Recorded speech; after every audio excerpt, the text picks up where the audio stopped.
Salawat beriring salam senantiasa tercurah limpah pada suri tauladan kita Nabi Muhammad sallallahu alaihi wasallam, di mana bulan ini merupakan bulan kelahiran beliau.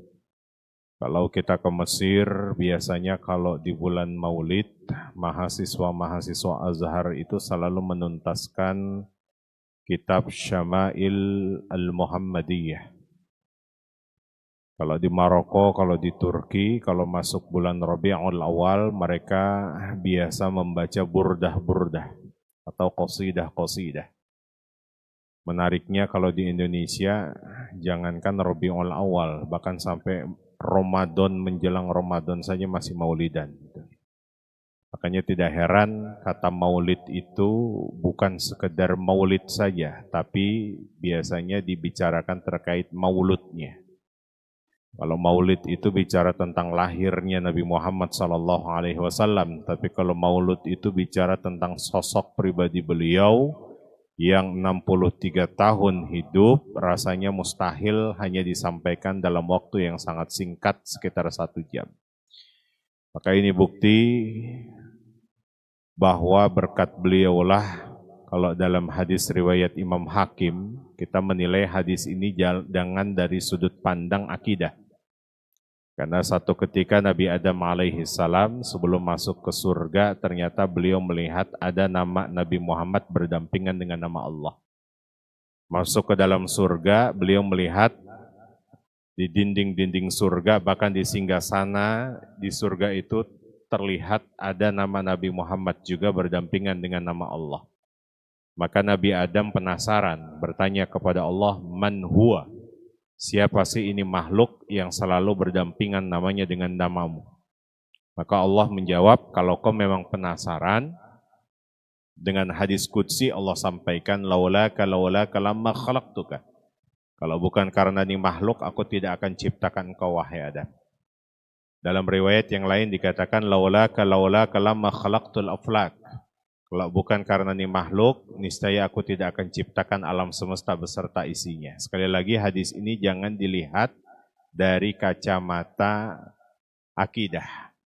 Tapi justru sebaliknya, para perawi-perawi hadis, para muhadis itu yatasyaddad fil hukum. Kalau bicara tentang hukum mereka ketat. Tapi kalau ini hadis bicara tentang aspek keumuman. Kalau terkait masalah keumuman, maka mereka natasamuh bimattafaqna. Jadi mereka bertoleransi sesuai dengan pemahamannya para ulama-ulama, selama perbedaannya itu masih bisa ditolerir oleh Allah Subhanahu wa taala dan Rasulnya. Jadi sekali lagi, menyikapi perbedaan bukanlah satu penyakit ataupun satu sumbu yang bisa menyulut perpecahan, tapi justru perbedaan dalam Islam selama masih bisa ditolerir oleh Allah dan Rasulnya, justru itu menjadi sumber kekuatan bagi umat Islam. Maka ini satu bukti hadis yang ternyata kita bisa pahami melalui pemahamannya para ulama-ulama kita, sehingga patutlah kita ucapkan terima kasih kepada Nabi Muhammad SAW dan memperbanyak salawatnya. Allahumma salli ala Sayyidina Muhammad wa ala alihi wa sahbihi wa sallim. Kita awali kajian kita pada siang hari ini dengan membaca suratul Fatihah. Kita mohon kepada Allah, mudah-mudahan Fatihah yang dibaca menjadi syifa, obat penawar dari setiap penyakit yang ada pada diri kita. Allah nyatakan, wa nunazzilu minal Qur'ani ma huwa syifa'un wa rahmah. Kami turunkan ayat-ayat Al-Quran itu mengandung syifa. Syifa itu adalah obat penawar. Kalau penyakitnya fisik, Nabi mengatakan likulli da'in dawaun. Setiap penyakit fisik itu pasti ada obatnya. Bisa bentuknya pil, bisa bentuknya sirup. Tapi kalau sudah terserang penyakit batin, tidak ada obat kecuali ayat-ayat Allah yang menjadi penawar dari penyakit tersebut. Sebagaimana di ayat tadi disampaikan, kami turunkan ayat-ayat Al-Quran, syifa'un wa rahmah. Mengandung obat penawar sekaligus menjadi nilai rahmat dan pahala. Kita doakan mudah-mudahan bagi mereka yang sudah berkontribusi terhadap masjid ini pula, Allah curahkan rahmat dan pahalanya kepada mereka. Allah curahkan rahmat dan pahalanya kepada mereka pula yang berkontribusi, baik yang mewakafkan, menginfakkan hartanya, tenaganya, pikirannya, waktunya, pengurus masjid yang terus khidmat melayani umat, dan jamaah yang terus istiqomah memakmurkan masjid ini. على هذه النية وبكل نية صالحة. الفاتحة. أعوذ بالله من الشيطان الرجيم. بسم الله الرحمن الرحيم. الحمد لله رب العالمين الرحمن الرحيم مالك يوم الدين. إياك نعبد وإياك نستعين. اهدنا الصراط المستقيم صراط الذين أنعمت عليهم غير المغضوب عليهم ولا الضالين. Satu ibarat yang disampaikan oleh Al-Imam Ibnu Qayyim dalam kitabnya Tuhfatul Mawdud fi Huquqil Mawud.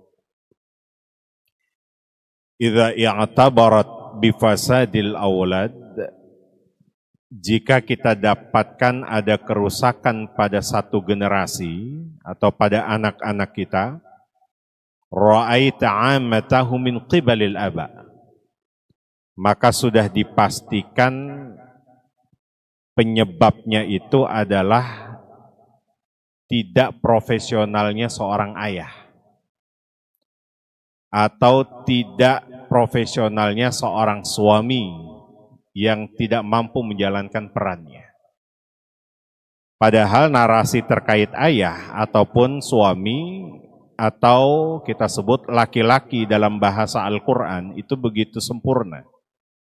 Jika kita lihat dalam tafsirnya Al-Imam Ibnu Ashur, dalam kitab At-Tahrir wa Tanwir, kata ar-rijal, kata zakar, itu merupakan bahasa kesempurnaan yang ditujukan bagi seorang laki-laki. Kita lihat misalkan dalam Quran surah Al-Hujurat ayat 13, Allah nyatakan dan Allah sebut laki-laki itu dengan menggunakan narasi zakarun. Ya ayyuhan nasu inna khalaqnakum min zakarin. Kami ciptakan manusia itu terdiri dari dua jenis kelamin, yaitu yang pertama adalah min zakarin, menunjuk kepada laki-laki. Bukan berarti sebatas hanya pada jenis kelamin, namun ternyata kata zakar itu satu akar kata dengan zikrun. Artinya adalah mengingat. Atau kalau dalam bahasa psikologi dikatakan kecerdasan spasial. Allah anugerahkan pada diri laki-laki itu memiliki kecerdasan spasial yang sangat luar biasa, bahkan lebih mendominasi dibanding perempuan. Dari kecerdasan spasial inilah ia mampu mengingat, bahkan merekam apapun yang ada.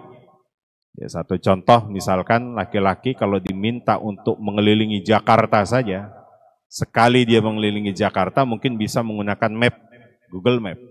Tapi pada hari kedua dia tidak perlu, bahkan tidak menggunakan Google Map lagi, karena dia sudah mampu merekam. Tapi kalau itu ditujukan kepada seorang wanita, mungkin bisa jadi hari pertama dia menggunakan map, hari kedua menggunakan map, bahkan mapnya mengatakan 100 meter belok kiri, dia belok ke kanan. Nah ini bukti bahwa kecerdasan spasial itu diberikan kepada seorang laki-laki, yang disebut dengan narasi zakar. Dalam surah An-Nisa ayat 34 ini lebih sempurna lagi. Ar-rijalu qawwamuna 'alan nisa. Kata rijal itu artinya memiliki kesempurnaan yang sangat luar biasa dibanding seorang wanita. Dan kaidah yang terdapat pada ayat 34 ini jangan dibalik. Maka konsekuensi kalau dibalik, apa yang terjadi akan dibuktikan di ayat 35-nya. Pasti akan ada kerusakan, bahkan ada perpecahan, keretakan di rumah tangga. Ini resikonya kalau kaidah yang Allah turunkan dibalik sesuai dengan keinginan kita. Allah nyatakan dengan menggunakan narasi laki-laki itu adalah ar-rijal. Ya, kata ar-rijal itu adalah jamak daripada rojulun.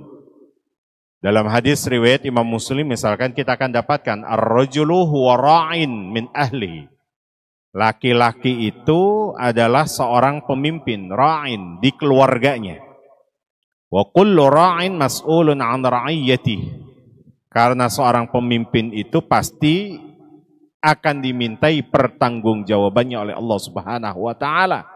Maka dituntutlah dalam redaksi yang lain dikatakan ya, kataballahu ala kulli syai', ay kataballahu al-ihsanu ala kulli syai'. Dituntut bagi para laki-laki itu profesional ataupun punya kompetensi apapun yang mereka kuasai. Jadi kalau kita lihat bahasa narasi Allah ini menegaskan bahwa laki-laki dengan kesempurnaannya Allah hiasi dan Allah berikan anugerah sebagai posisi pemimpin. Makanya tidak heran kalau Sayyid Qutb beliau mengungkapkan untuk membangun sebuah peradaban itu tidaklah diukur dari faktor ekonomi. Juga tidak diukur dari kontur bangunan. Tapi justru unsur terpenting dalam membangun sebuah peradaban itu adalah manusia itu sendiri. Makanya beliau ketat untuk menyeleksi calon-calon besannya ataupun calon-calon mantunya itu. Kadang kita suka dijebak dengan bahasa orang tua model dulu. Udahlah pokoknya yang penting engkau sayang, engkau cinta, ayah sama ibu juga udah cinta. Udahlah yang penting kalau kamu senang ya sama dia, ayah juga senang. Ini bahasa-bahasa yang menjebak.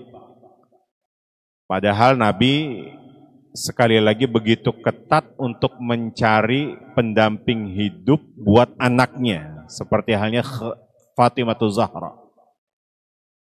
Dan ini diaplikasikan oleh sahabat-sahabat Nabi. Contohnya adalah Khalifah Amirul Mukminin Umar bin Khattab. Jadi Umar bin Khattab saja untuk nyeleksi calon pemimpin itu nggak sembarangan, Pak. Karena ini menjadi ukuran untuk membangun sebuah peradaban. Kalau SDM-nya saja, manusianya saja tidak ketat, maka konsekuensi apa yang terjadi? Sebagaimana Nabi memprediksikan, idza wusidal amru la ghairi ahliha fantadhiris sa'ah. Maka akan terjadi kekeosan, kerusakan di mana-mana kalau tidak diberikan kepada yang bukan ahlinya. Termasuk dalam memerankan seorang ayah ataupun peran seorang suami. Satu ketika Umar bin Khattab itu mengirim surat ke kalangan Bani Aslam, di mana beliau akan mengangkat bahkan melantik seorang pemimpin di kalangan Bani Aslam. Akhirnya diterima surat tersebut oleh orang tersebut dan begitu bahagianya. Kita nggak bisa membayangkan kalau ada seorang yang akan dilantik, yang akan melantiknya langsung itu adalah Umar bin Khattab. Sosok sahabat yang mampu menaklukkan Persia dan Romawi. Maka datanglah orang ini di kalangan Bani Aslam ke Madinah, didapati Umar bin Khattab itu sedang bermain-main dengan anak dan cucunya. Seketika bertanyalah beliau, Anta Amirul Mukminin Umar bin Khattab. Sampean ini Umar bin Khattab? Iya. Wow, saya kira Umar bin Khattab itu begitu karismatik. Karena beliaulah mampu menaklukkan Persia dan Romawi, tapi nyatanya mainnya sama anak-anak katanya. Seketika Umar bin Khattab tegas menyampaikan kepada orang tersebut, karena ini pertanyaan yang nggak layak, maka beliau bertanya pula pada satu pertanyaan yang tidak layak. Kamu punya keluarga di rumah? Punya. Pernah nggak main dengan anak-anakmu? Pernahkah engkau main bersama anak-anakmu? Dengan tegas beliau mengatakan, saya mana sempat main sama anak-anak saya. Nggak ada waktu saya. Seketika Umar bin Khattab tegas menyampaikan ke orang tersebut, balik pulang, saya nggak lantik. Apa sebab? Karena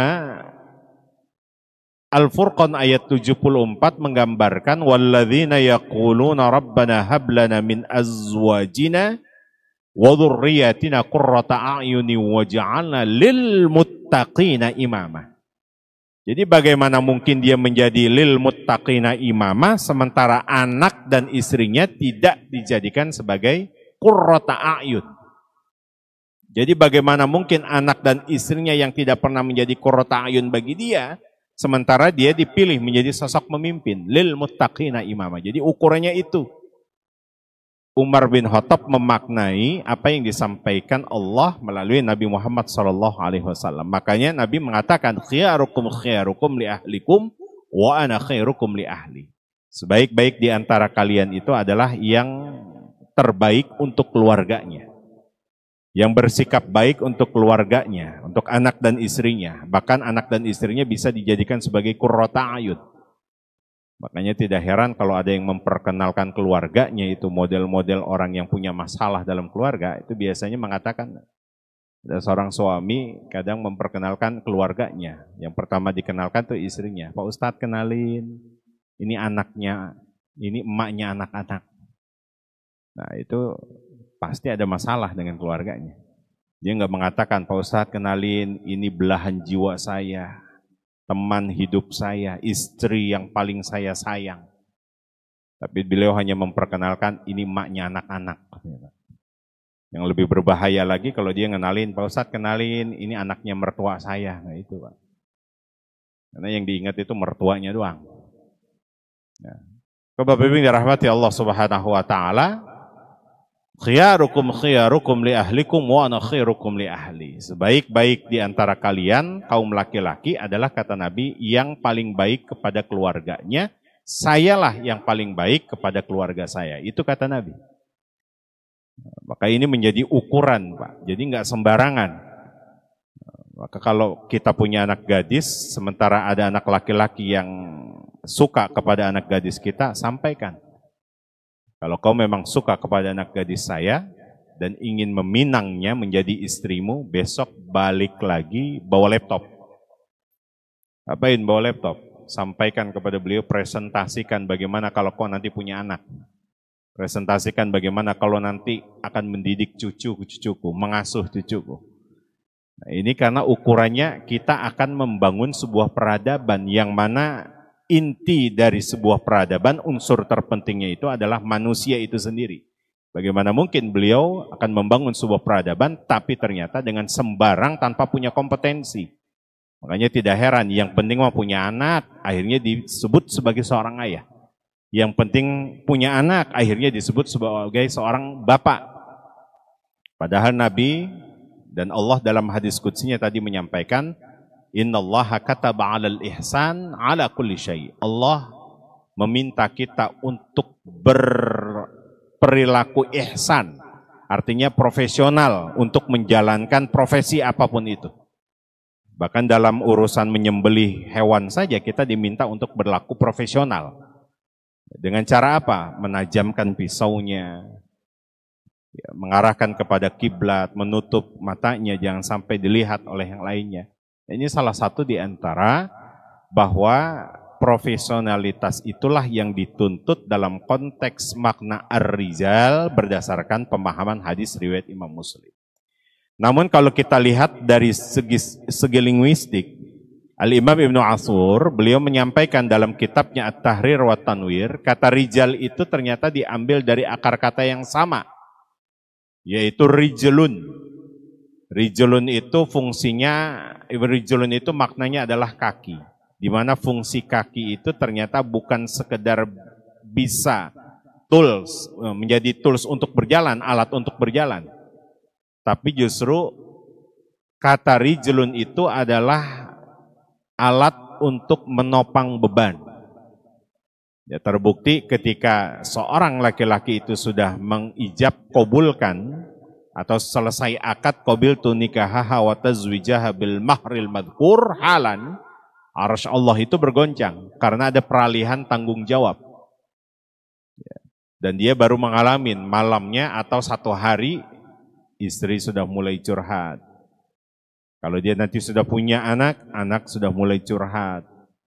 Orang tua mulai curhat, mertua sudah mulai curhat. Maka tidak heran kalau kata rojul itu sama dengan akar kata rijlun, menjadi penopang beban. Bahkan saking banyak bebannya, laki-laki itu dituntut untuk rijlun yang fungsinya keluar, berjalan. Jadi fitrahnya laki-laki itu ya berjalan keluar. Fitrah qawamnya laki-laki itu adalah dia tidak stay at home, tidak betah di rumah. Tapi justru sebagai fitrahnya laki-laki itu memposisikan dirinya sebagai qawwam 'alan nisa.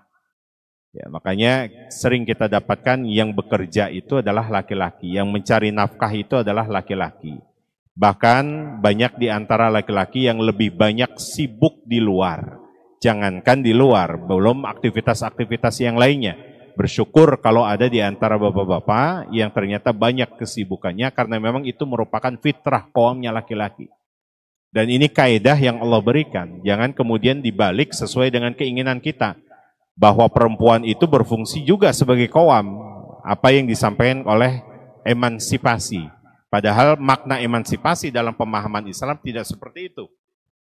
Ya, menegaskan bahwa kata perempuan itu sebagaimana Allah minta kepada istri-istri Nabi, wa qarna fi buyutikunna. Hendaklah kalian stay at home. Ya, sekalipun nanti ada yang bekerja di luar, itu bukan fungsi qawam. Bukan fungsinya untuk mencari nafkah. Akan tetapi justru karena beliau itu punya kompetensi, maka dimintalah agar bisa mengabdikan kompetensinya itu kepada halayak yang lebih banyak bermanfaatnya. Jadi sekali lagi kata an-nisa itu tidak dianjurkan untuk menjadi qawam fungsinya, sebab kalau dijadikan sebagai qawam fungsinya, maka apa yang terjadi sebagaimana kita lihat potretnya. Ya, pemerintah Jawa Barat seketika selesai beliau mengangkat beberapa P3K, ternyata banyak, hampir kasusnya 43 yang diangkat menjadi P3K langsung menceraikan suami-suaminya. Karena apa? Karena fungsinya wanita yang dijadikan sebagai qawam buat suaminya. Dan ini dibalik.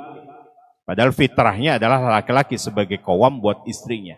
Maka tidak keliru kalau ternyata ada di antara Bapak Ibu yang ketika memposisikan ayat ini sebagai panduan dalam berumah tangga, panduan dalam menjalankan keluarga, maka inilah yang kemudian akhirnya Nabi begitu bahagia ketika didapati ada seorang suami, ada seorang ayah yang ketika dipegang tangannya itu telapak tangannya cukup kasar.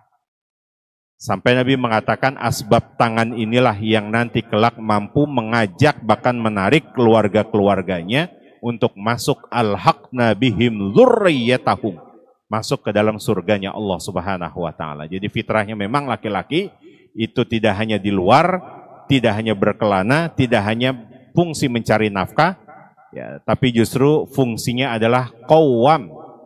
Qawam itu semuanya ada, serba ada dan bahkan sempurna. Karena diambil dari akar kata qama yaqumu, kesempurnaan laki-laki dan fitrahnya laki-laki. Bapak Ibu yang dirahmati Allah Subhanahu wa taala, kadang muncul dalam diri kita karena kesibukan laki-laki sehingga sulit untuk berkomunikasi dengan anak kita. Padahal tidak ada alasan Bapak Ibu, sebagaimana Nabi Ibrahim alaihissalam jarak tempuh dengan Nabi Ismail, dan bahkan beliau jarang sekali ketemu dengan Nabi Ismail. Tapi ternyata bisa dibuktikan bagaimana komunikasi yang paling ideal itu tertuju kepada ayah dan anak, yaitu Nabi Ismail alaihissalam. Nabi Ismail tinggal di Hijaz, Nabi Ibrahim tinggal di Babilonia yang jarak tempuhnya kurang lebih sekitar 1850-an kilo. Yang kalau kita tempuh dengan kendaraan bisa 1 hari 1 malam, tapi ternyata Nabi Ismail bisa memahami gaya komunikasi orang tuanya. Ya, satu ketika dalam riwayat itu kan pernah disampaikan, Nabi Ibrahim alaihissalam pernah singgah transit ke rumah Nabi Ismail, yang saat itu Nabi Ismail sedang keluar, yang ada di rumah hanya tinggal istrinya saja. Istrinya beliau tidak memahami, bahkan tidak mengenali kalau ini adalah mertuanya beliau. Maka akhirnya Nabi Ibrahim bertanya, "Aina Ismail? Di mana Ismail?" Ismail sedang dinas luar. Maka ditanyalah istrinya oleh Nabi Ibrahim, "Kaifa asbahti ya banat? Bagaimana kabarmu nak?" Istrinya karena nggak mengenali kalau ini mertuanya, beliau jawab bukan menjawab dengan kalimat yang enak. Biasanya kalau ditanya kabar, jawabnya alhamdulillah sehat. Tapi justru jawaban beliau membuka semua kejelekan suaminya. Di rumah mah nggak ada apa-apa, Ismail mah nggak punya apa-apa, kere jadi suami. Seketika Nabi Ibrahim alaihissalam nitip pesan kepada beliau, tolong sampaikan ke Ismail kalau beliau pulang, ganti palang pintu rumahnya. Ya, maka nggak lama kemudian Nabi Ibrahim pulang, tibalah Nabi Ismail. Beliau memahami, jangan-jangan baru ada tamu yang baru datang. Ditanya kepada istrinya, siapa yang baru datang tadi? Entahlah, ada orang tua yang datang menanyakan kamu. Ya saya jawab, karena engkau tidak ada, ya lagi tidak ada. Maka saat itu pula lah Nabi Ismail langsung connect. Oh, jangan-jangan orang tua yang datang. Maka bertanya kembali, adakah pesan yang disampaikan oleh beliau buat saya? Ada. Karena isinya nggak paham dan tidak mengenali mertuanya, maka beliau sampaikan dengan enak saja, Pak. Andaikan beliau paham itu adalah mertuanya, mungkin nggak bakalan dia sampaikan. Ada pesan dari orang tua tersebut, kau diminta untuk ganti palang pintu rumahmu. Oh, Nabi Ismail paham, oh ini gaya bahasa dan komunikasi ayahnya. Maka seketika anak yang memahami gaya bahasa komunikasi anaknya, langsung action, tidak menunggu lagi itu. Dan dia mengatakan, tahu nggak, yang tadi itu datang adalah ayahanda. Beliau menyampaikan, meminta ya ganti palang pintu rumah, bukan berarti renovasi rumah, tapi diminta untuk menceraikanmu. Ya. Ini jangan istilah-istilah bahasa kinayah begini digunakan di rumah, Pak. Tadi dapat kajian zuhur, karena suruh ganti palang pintu rumah, gitu, Pak. Ini bahasa kinayah. Maka akhirnya Nabi Ismail alaihissalam tegas menyampaikan, saya diminta oleh ayah untuk menceraikanmu. Karena apa? Karena sudut pandang Nabi Ibrahim itu menilai mantunya itu dalam urusan akhirat. Jadi sudah tidak bisa menjaga kehormatan seorang suami. Maka disitulah akhirnya beliau meminta untuk mengganti palang pintu rumahnya. Tapi kalau masa sekarang itu harus ditinjau dari aspek ilmu fikih lagi. Karena dulu Imam Ibnu Rajab Al-Hambali pernah didatangi oleh seorang laki-laki yang meminta agar ayahandanya menceraikan istrinya. Maka Imam Ibnu Rajab Al-Hambali mengatakan tegas, kalau ayahmu kayak Nabi Ibrahim boleh. Kalau ayahmu kayak Umar Ibn Khattab yang meminta kepada putranya Ibnu Umar untuk menceraikan istrinya boleh, kata beliau. Ya mungkin karena faktor dulu itu sudah dipahami konsepnya akhirat bicaranya. Tapi kalau sekarang mungkin bisa jadi karena faktor ekonomi, karena faktor duniawi, itu tinjauannya fikih lagi. Maka seketika action lah Nabi Ismail alaihissalam. Nah di sini ternyata sekalipun ayah itu jarang sekali berkomunikasi dengan anaknya, jarang sekali punya waktu yang banyak untuk anaknya, tapi ternyata ketika ayah itu ada tepat waktu untuk anaknya, maka tidak heran komunikasi begitu harmonis sebagaimana komunikasinya Nabi Ismail alaihissalam kepada ayahandanya yaitu Nabi Ibrahim alaihissalam. Jadi sekalipun ar-rijal itu melekat kepada seorang laki-laki yang memang fitrahnya sebagai qawam, ya jarang di rumah, banyak kegiatan, bahkan suka berkelana, tapi tidak menutup kemungkinan al-iwa, ya, figur seorang ayah itu tidak hilang kepada anaknya. Karena Nabi diingatkan, alam yajidka yatiman fa'awa. Wahai Nabi, sekalipun engkau lahir yang mengasuhmu itu adalah ibumu, tapi engkau tidak merasa kehilangan figur seorang ayah, al-iwa itu adalah figur seorang ayah. Dan kau bisa dapatkan itu dari kakekmu, kau bisa dapatkan itu dari pamanmu. Maka kata rijal di sinilah artinya menjadi ayat-ayat Allah di atas muka bumi. Ini salah satu apresiasi tinggi yang Allah berikan kepada kaum laki-laki, bukan hanya saja disebut sebagai min dzakar, ya, tapi juga sebagai rijal yang fungsinya insya Allah nanti kita akan sampaikan pada pertemuan selanjutnya, bukan sekedar qawwamuna 'alan nisa bima faddalallahu ba'dahum 'ala ba'din wa bima anfaqu, tapi yang menariknya adalah lanjutan ayat berikutnya ketika digunakan kalimat fa. Al-Imam Ibnu Ashur mengatakan fa di situ fungsinya bukan jawab asyartiyah, tapi fa di situ fungsinya adalah sebagai al-istinaf. Fassalihatu qanitatun hafizatun. Suami yang ideal, suami yang profesional, maka akan mendapatkan istri yang soleha, istri yang taat, istri yang senantiasa menjaga kehormatan suaminya. Begitupun sebaliknya keturunan-keturunannya. Artinya ketika di sini ayat ini sudah menjadi tuntunan, maka sudah pasti ayah itu merupakan sosok ayat-ayat Allah di atas muka bumi ini. Mudah-mudahan kita yang diapresiasi oleh Allah dari ayat tersebut bisa menjalankan tugas kita sesuai dengan profesi kita, bisa dan memohon kepada Allah agar diberi kesempurnaan sesuai dengan profesionalitas kita menjalankannya. Ihdinas siratal mustaqim, siratal ladzina an'amta 'alaihim ghairil maghdubi 'alaihim waladdallin. Barangkali ini yang dapat saya sampaikan. Kalau udah siang begini memang rasanya taruhannya mata nih Pak, ngantuk terus ya. Banyak di antara kita yang langsung mengatakan obat batuk dari Pak Mulang. Mata udah ngantuk, pengen buru-buru pulang. Gitu, Pak.